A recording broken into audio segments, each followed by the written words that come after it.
Welcome back to a new episode of Podcast on the Brink. Recording this on the evening of Sunday, October 8th. Tyler Tachman of the Des Moines Register is back on Podcast on the Brink. Tyler, where are you joining us from this evening? From my hotel room in Minneapolis, right across from the Target Center where Big Ten Media Days will be taking place. The women's on Monday and the men's on Tuesday. This is take 2 of the podcast. Our first take was when I was going through the fields of the Midwest and the connection wasn't very good. So glad to be able to connect now. Yeah, we made it about 10 minutes and then I had to stop the interview because Tyler was in, I don't know exactly where he was, but he named some landmark that he had just saw, and then all of a sudden his audio started to cut in and out. So we called an audible, waited for him to get to his hotel in Minneapolis, and here we are. And we're actually going to discuss the Big Ten's official, unofficial media poll, which is now out as you're listening to this podcast on Monday.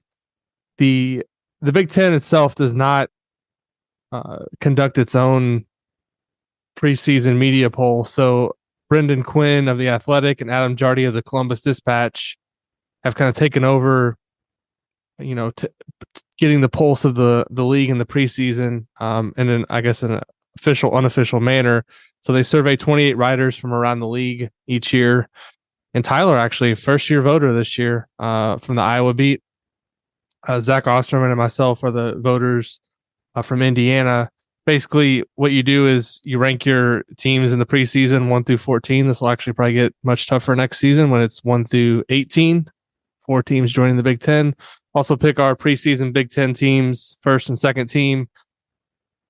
Preseason player of the year, which no surprise who that's going to be this season. Newcomer of the year, or transfer of the year, rather, freshman of the year, and first and second all Big Ten teams are a part of the exercise. So not surprising that Purdue comes in as the preseason favorite ahead of Media Day on Tuesday in Minneapolis. Tyler, as he said, will be there to cover it all. But Tyler actually went with Michigan State as his preseason pick. Out of the possible 28 first-place votes, Purdue got 24 of the 28. Tyler, why did you choose to go with Michigan State over Purdue? And are you surprised that only 3 of your colleagues around the Big Ten join you with that? I am a little bit surprised. I think I was probably more expecting it to be closer to 50-50, maybe 60-40 or something of that nature. Purdue is, obviously there's a strong case for them to be the preseason favorites. But the reason I went with Michigan State was for a variety of reasons. One, because of the production they were bringing back, AJ Hoggard, Jaden Akins, Tyson Walker, 3 players that I think are going to have a really big impact this season. And then also because of what Michigan State is bringing in. They're bringing in a really good recruiting class. Xavier Booker, who Indiana fans will be familiar with because he's from the state of Indiana, and Cohen Carr, who Indiana did recruit for a little bit, just really athletic, kind of slashing wing. And then also Jeremy Fears, talented point guard. So that combination of youth and experience, and then you have to add the Tom Izzo factor on top of that. I mean, I think just the caliber of coach he is. I mean, last season, he took kind of sort of like an average Michigan State team, went to the Sweet 16 with it, and they had a instant classic basically against Kansas State and Marquise Noel. So I think the Tom Izzo effect probably adds at least 1 to 2 wins in March or in the NCAA tournament, if I had to say so. I think Purdue, and look, I wouldn't be surprised if Purdue wins the league, but I'm wondering after the loss to Fairleigh Dickinson, if teams are going to attack Purdue even more aggressive in the let everyone else beat us, or let Zach Edey do his thing and let everyone else beat us. Because that's how Fairleigh Dickinson won, basically, is by leaving guys open on the perimeter. And Zach Edey was getting his dunks and stuff, but making the pieces around them beat you. So I'm wondering if teams will look at that blueprint of how Fairleigh Dickinson did it. And, if that might cause Purdue some more problems. Obviously, I think they they might still be fine. I think they will still be fine, but that's the reason I kind of went with Michigan State. I feel like they have a higher ceiling. Yeah, I mean, you could be right there in terms of the ceiling. Obviously, Purdue's going to go into the season the higher ranked team, I think, in the AP poll.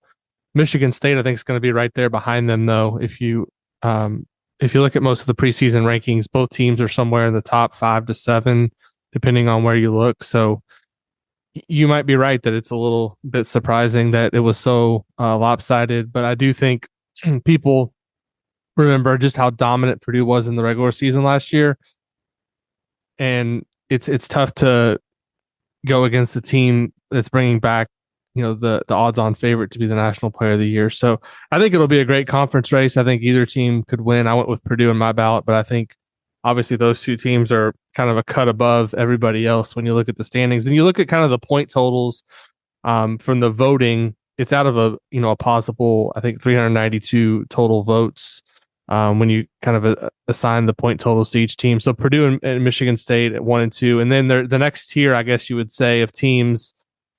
Just looking kind of at the point totals here: Maryland, Illinois, and Wisconsin. Any of those teams stand out to you just in terms of intrigue entering the season? Any of the, to me, I'm really curious to see Illinois this year, because I think if there's going to be a player who's going to win Big Ten Player of the Year not named Zach Edey, I think it's Terrence Shannon Jr. of Illinois. I think he's one of the more dynamic guys, not just in the Big Ten, but in the country.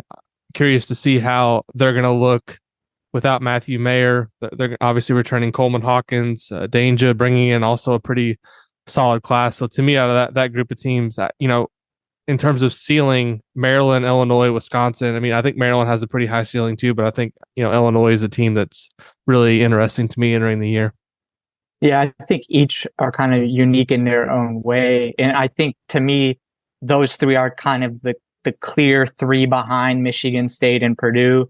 I think Wisconsin is really interesting just because of what they have returning: Stephen Crowell, Tyler Wall, Connor Essegian, if I'm saying that correctly. Essegian. But he had a good freshman season, and I think he's kind of a guy that is expected to make a jump. Then they also brought in AJ Storr, a transfer from St. John's. So a lot of production coming back. Interested to see how Greg Gard kind of manages all that. And then I'm high on Maryland. I think with Jameer Young and Julian Reese, that's a really good 1-2 punch, a really good duo. And then also the freshman class they brought in with Jamie Kaiser Jr. and Deshaun Harris-Smith, who I think seems like people are expecting to kind of make an instant impact. But when you have a lead guard like Jameer Young, who's proven that he can play at the Big Ten level, and Julian Reese, who's also really good down low, I think Maryland has a chance to really make some noise. Yeah, I would say with Wisconsin, maybe of those three teams, they have the lowest ceiling, but I would put an asterisk next to that because of AJ Storr and what he could potentially bring. He's a player that's much different than typical Wisconsin recruit, just because he likes to get out and transition. He's an athletic guy. He's a wing that can go get a bucket. That's what Wisconsin is missing. They had it a couple of years ago with Johnny Davis. He was a guy that you could just give the ball to late in the shot clock and he'd go get you a bucket. They didn't have it last year, and it showed. I mean, they were a team that really struggled to score. So if Storr can bring that and Essegian takes another step forward, I think Wisconsin's got a chance to be really good. The thing with Maryland that, I wonder about is just their depth. They do have obviously three really good returning players. You mentioned Young and Julian Reese. They also bring back Donta Scott, who feels like he's been in the Big Ten now forever. And he's a guy that, he's not going to jump out because of his athleticism or anything that he does from that standpoint, but he's just a solid guy that knows how to play. He's tough. He's physical. And then you mentioned the freshman, but when I was writing the team preview for Maryland, after like 7 guys or so, I was starting to question their depth a little bit. So that's the one thing with Maryland that I wonder. But I agree with you. Those teams are, at least in the preseason, and I'm sure there's going to be somebody that kind of outperforms expectations and gets into that group, and it won't be, because it's never as easy as kind of picking these teams in this order, and then that's what actually happens, because it rarely does happen. But I think on paper that's kind of the way that it should be. I want this next group of teams kind of includes both of the teams that you and I cover. Indiana obviously coming in at number 6, Iowa at number 9. Any surprise there, just in terms of where both of those teams came in on the preseason poll? I picked Indiana 7th. I think you picked them 6th. Looking at it, I don't have it directly in front of me, but I think that's what I had written down here on my notes. You had them up there, and then obviously I think you had Iowa maybe a spot ahead of 9. I think they maybe had them 8th. So general area in terms of what you had, but any surprise that where either one of those teams are ranked? Do you not have my preseason rankings memorized? I'm kind of concerned by that. I don't even have mine memorized, so I don't have yours for sure. I'll start with Indiana. I had them at 6, and I feel like that kind of struck a good balance between them being able to crack that top 5, but if things go bad, also them slipping lower than that.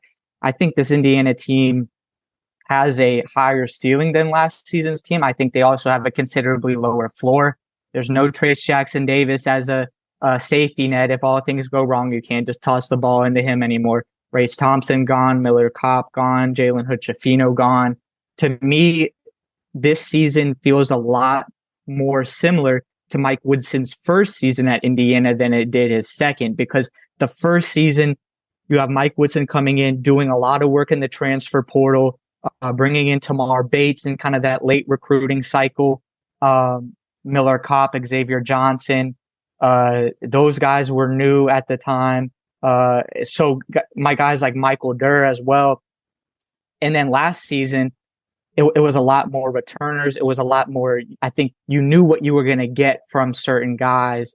And this season, it's kind of following that pattern of Mike Woodson's first season, where a lot of guys leaving, a lot of new guys coming in. How is he going to manage all that? How does that come together? There's just kind of a lot of unknown. I think they can be really good. I think they could also, not have a good season at all. As far as Iowa, I had them at 8.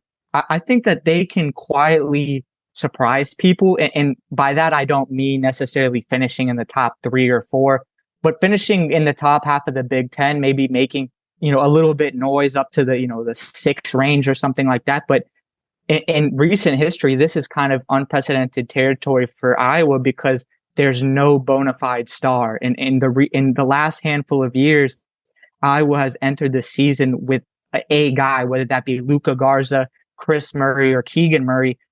Iowa doesn't have that type of player this season. I think maybe Peyton Sandfort can not get to the level of those guys, but he can kind of take that alpha role. But it's not clear cut at this point leading into the season. So it's going to take more of a collective group. Iowa has 4 freshmen coming in. It brought in 2 transfers, one of them being Ben Krikke, who was the leading scorer in the Ohio Valley Conference last season.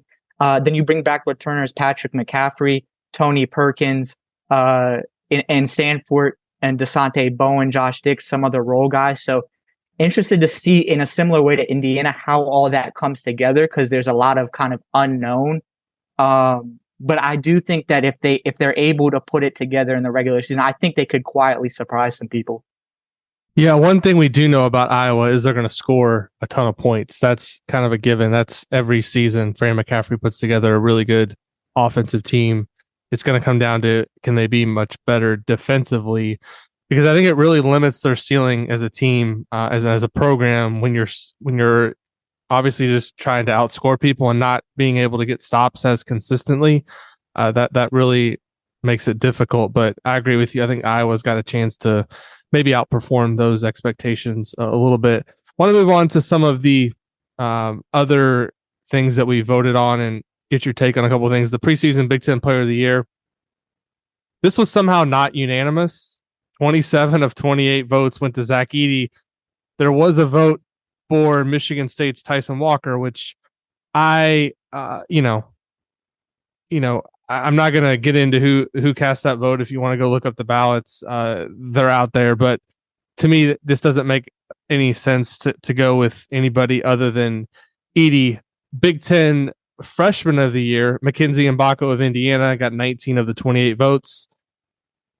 Others receiving votes, Deshaun Harris-Smith got 5, Michigan State's Xavier Booker 2, Miles Colvin 1, and Scotty Middleton got 1. I understand, Tyler, you voted for Xavier Booker.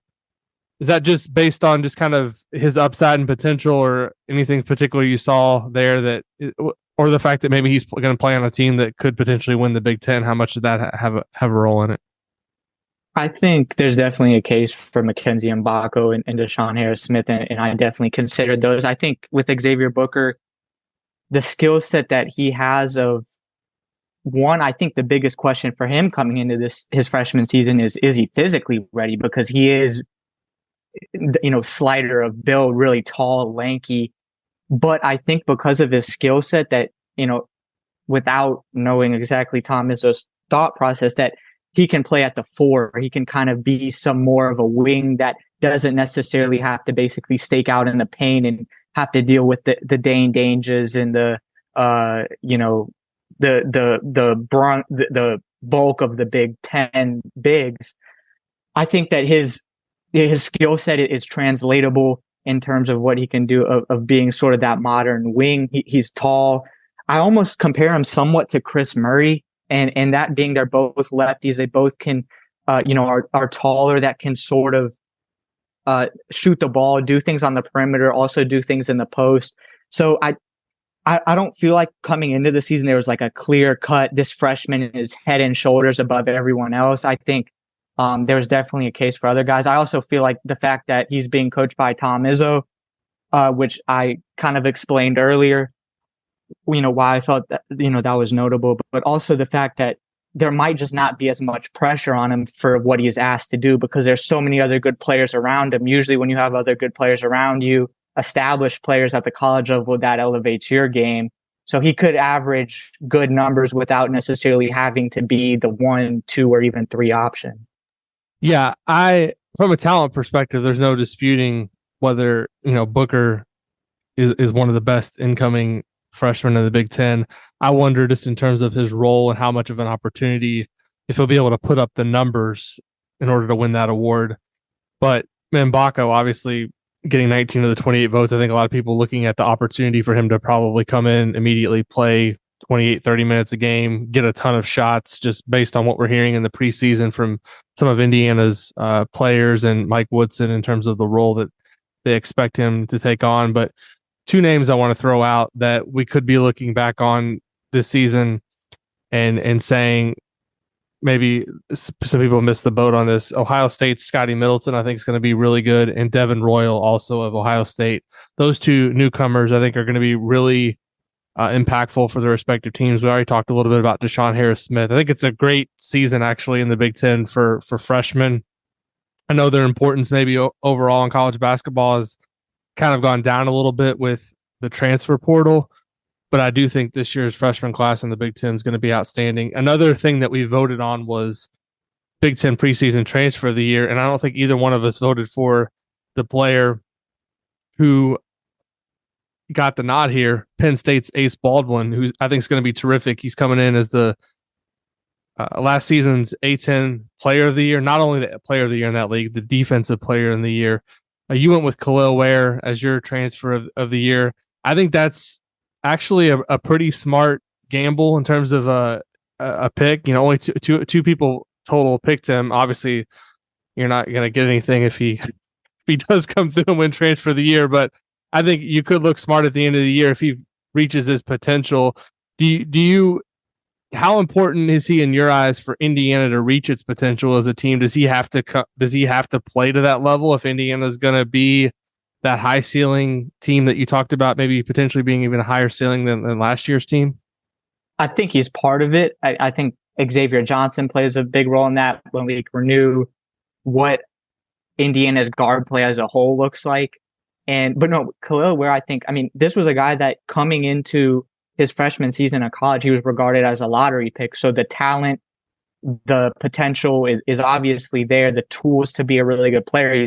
He's around 7 foot, can shoot the ball. he has what coaches are looking for in sort of the modern big man. Didn't work out in his first season at Oregon, and I think the main criticism about him was his lack or his inability to have a consistent motor to play with that kind of drive. And the reason why I think Mike Woodson would be great for him is because we basically saw this with Trace Jackson Davis. If there was a criticism about Trace Jackson Davis through his first 2 seasons at Indiana, is that he didn't seem to play with that fire all the time. And Mike Woodson unlocked that. He helped Trace Jackson Davis play harder with more intensity on a more consistent basis. And the level that Trace went up was pretty obvious between his sophomore and junior year, and then even into his senior year, where on the defensive end as well, he was playing at a really high level. So I think we could see that same thing happen with Khalil Ware, in that just being Mike Woodson being able to push him to play harder, to play with more intensity. And like I said, the skill set is not an issue. So his skills are not what the problem is. I think Mike Woodson, based on what he did with Trace Jackson Davis, and even to a certain extent Race Thompson, I think that he's the right guy to help unlock that. Where this whole exercise got very interesting, and we've had some fun with this over the last month or so, when you have looked at my preseason Big Ten top 25 player list with Dylan Burkhardt of UM Hoops, and you've sent me your list, and we've kind of gone back and forth. And I think this voting actually confirms just how wide-ranging the opinions are going into the season, and kind of how nobody has an idea. So we were asked to vote for first and second team All Big Ten in the preseason. 32 players got a vote. So that kind of tells you that there's not a lot of consensus with these players entering the season, just how difficult this is. Do you agree with the 5 that were on the first team?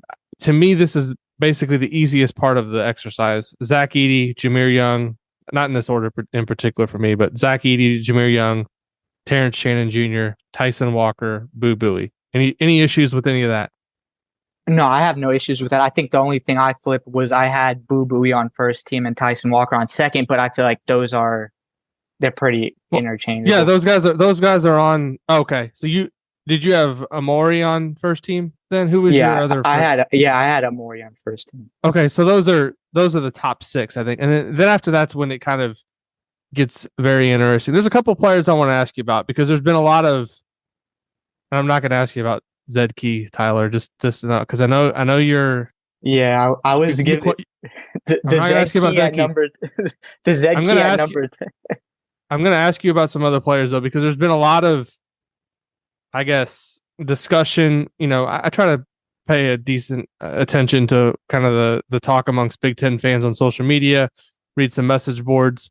There's a couple of guys that have kind of been discussed, and I just want to get your take on a couple names. I'm going to throw some at you. Keisei Tominaga of Nebraska. Preseason, second team All Big Ten on this list. I believe he was on the other preseason All 10-man team that came out last week that another media panel voted on. Do you agree with that? Is that too high? Because I think some people look at him and say, okay, yeah, he was really good down the stretch last season, but Nebraska's never really done anything as a team. He's not a great defensive player, but where do you kind of stand on him entering the season? I think there's a case for him to be on second team, but I personally did not have him on there. I feel like there's a handful of players that are better and more impactful than him, especially not just talking about the offensive side of it, but the defensive side, being able to play both ways. So that was part of the reason I did not have him on the second team. I just feel like he's a good player, and I think he'll have a good season. I just feel like there are players that are better than him in the Big Ten. Coleman Hawkins of Illinois is another one who I'm pretty high on entering the season. I've talked about that in previous podcasts. I think I kind of defer once I get past the no-brainer names to the talent, and I've seen the talent with him. I think in terms of his versatility and what he can do at 6'10", he's a guy that can step out and make shots in the perimeter. I think if he puts it all together, he's a guy that could definitely end up second team All Big Ten. Just what are your thoughts on him entering the season? Is he a guy that you're kind of buying going into the season, or somebody that maybe people were overrating. My kind of, I guess, how I view this with Coleman Hawkins is, like you were saying, that the talent is not an issue. My question is he going to get close to that ceiling, or is he just who he is at this point in his college career? Because it felt like we were having this same kind of conversation entering last season. Like, this is a guy with a lot of tools. He has shown flashes of it, but hasn't done it on a consistent basis. Can he take that next step? And it didn't really happen last season with just, especially watching games against, Illinois and Indiana, where it just felt like sometimes he just kind of just disappeared from the court, and just the tools that he had, we didn't see him, and so my question is this just who he is? Has it kind of run its course, and he's not going to get better? Or is he going to be able to take that next step?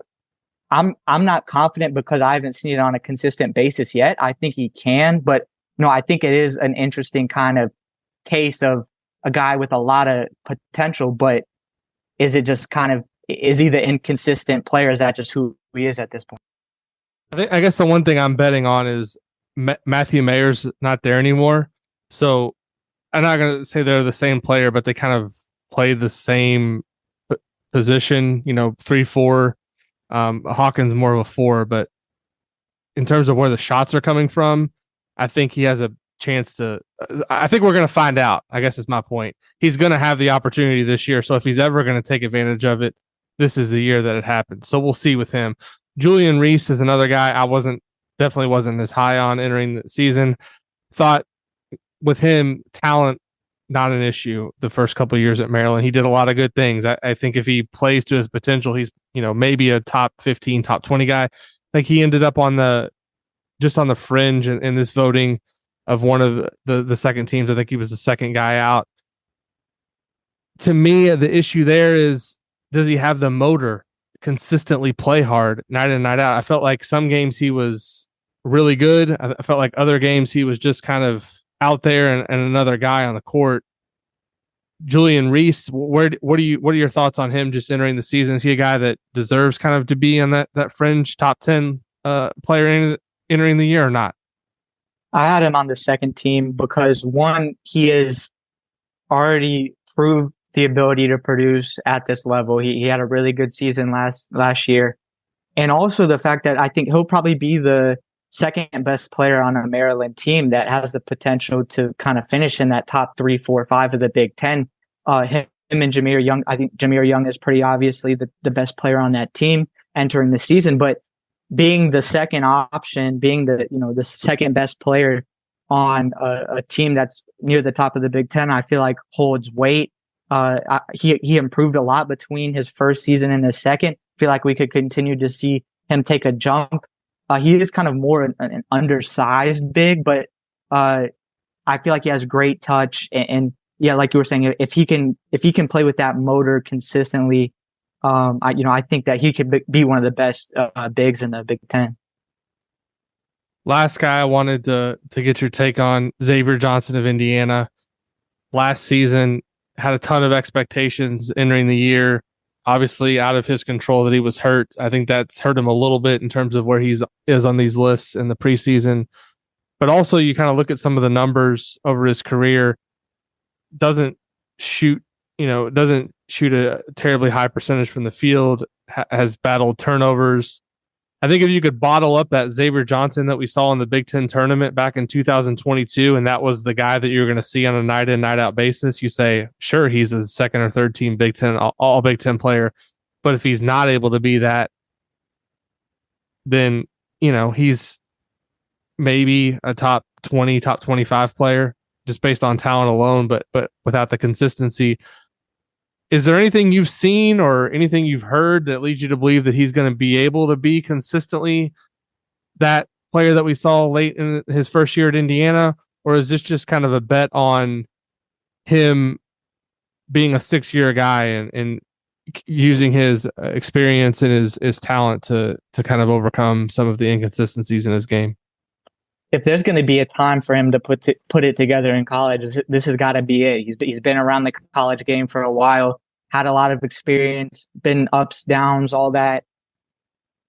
And I'm trying to think of how to word this right, but if you take, the conversation of who's the best point guard in the Big Ten, if you take those guys, and I think, Boo Booey's in that conversation, Jameer Young, Tyson Walker, AJ Hogarth, I guess you could kind of lump in there. I don't know if they're going to be sharing Baldwin. Baldwin. And then I think Xavier Johnson deserves to be at least in that conversation. If you take all those guys, if each of those guys are playing their very best, I think Xavier Johnson is the best point guard in the Big Ten. That's if he is playing at the highest level. Like if I'm trying to make sure I'm getting this across right, but if all those guys are playing at the top of their game, I think I would take him over anyone because of his elusiveness, quickness, ability to share the ball. He can score the ball by himself. And then he's also, he's a legit two-way guy. We saw that at the beginning of last season where he was just a menace on the defensive end. And, Mike Woodson said it before, Indiana probably doesn't get to the NCAA tournament in what was Mike Woodson's first season at IU if it wasn't for Xavier Johnson's play down the stretch, especially in that Big Ten tournament too, which kind of sealed Indiana's ability to get into the field. They probably don't get in without the way that he played. Now, like you said, the biggest thing is consistency because he has also been erratic with shot selection, being able to keep composure. We saw him back in his first season at Indiana. The frustration would get to him sometimes. But if he is playing at that high level, that upper echelon of what he can do, I think he is arguably the best in the Big Ten, just as his all-around ability to impact the game. But that is hinges on his ability to do that consistently. Because if it's been what it was in the first half of his first season at Indiana, then it's kind of just throwing darts of what you're going to get on a game-to-game basis. Yeah, I think that's the problem too that people have in terms of trying to project him any higher than they have is they have all these data points from his first couple of seasons at Indiana and even going back to his days at Pitt where he was inconsistent. You look at that, remember that first season, they had that game at Wisconsin where they had that huge lead and he played just a really poor second half. And Mike Woodson had him come out and talk to the media after that game because it was almost like, I'm going to put you front and center and make you answer the questions because you were a big reason that we weren't able to come out on top. And so I think there's too many of those moments that people are stuck in people's head. And that's why you don't see them rewarding maybe the talent over the production. I think it's a big year for Xavier Johnson. If he doesn't develop that consistency, I don't think Indiana as a team finishes anything higher than 5th or 6th at best in the Big Ten. If he can be better, then you could see them start to outperform those expectations. Tyler, I think we've made it through the official, unofficial Big Ten media poll. I do want to ask you about what you're looking forward to up at Big Ten Media Days these next couple of days in Minneapolis on Monday. I think obviously your focus will be on the Iowa women, Caitlin Clark coming back for, quite frankly, I think Iowa's goal this year is national championship. And what maybe are you looking to learn from Media Day on the women's side? And then also Tuesday, you'll be there for the men's side, focusing on Iowa, but I'm sure knowing you like I do, you'll bounce around to some of the other tables and pick up some nuggets from other players and coaches for stories down the line. What are you kind of looking forward to most? This is kind of this is like right in your wheelhouse, right? Because you get to go around and talk to people and get these little anecdotes that you like to use in your stories.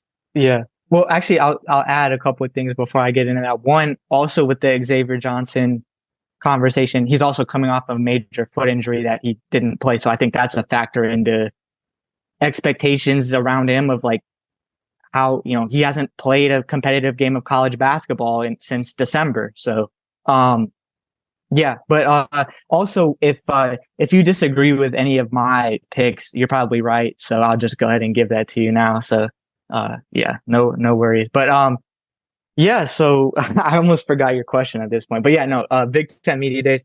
I like kind of the vibe of being at Big Ten at these types of events where you have coaches from across the conference coming together.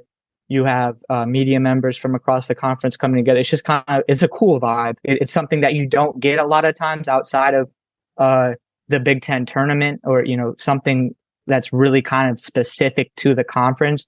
And now it's going to get even bigger with USC, Oregon, Washington, and UCLA coming in next season. So it'll maybe not feel as tightly knit, but just being able to talk to the coaches, and especially the breakout sessions where it's kind of off to the side and it's more personal, I guess, conversation. So yeah, I'm planning on Iowa women's tomorrow. I'll probably also drop into what Indiana women's stuff I can. Obviously, for them coming off of a disappointing end to the season in what was an incredible regular season run.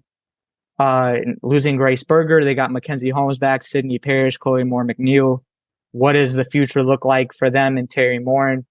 And then on the men's side of things on Tuesday, just interested to check in with Iowa, and I'll also be seeing my good friends at Indiana, Mike Woodson and Xavier Johnson and Trey Galloway. So yeah, I haven't been to like the Indiana or to availability or whatever since I left. So I'm excited to kind of, it's not like they're going to be coming up to hug me or anything, or probably even know who I am, but it'll be cool for me.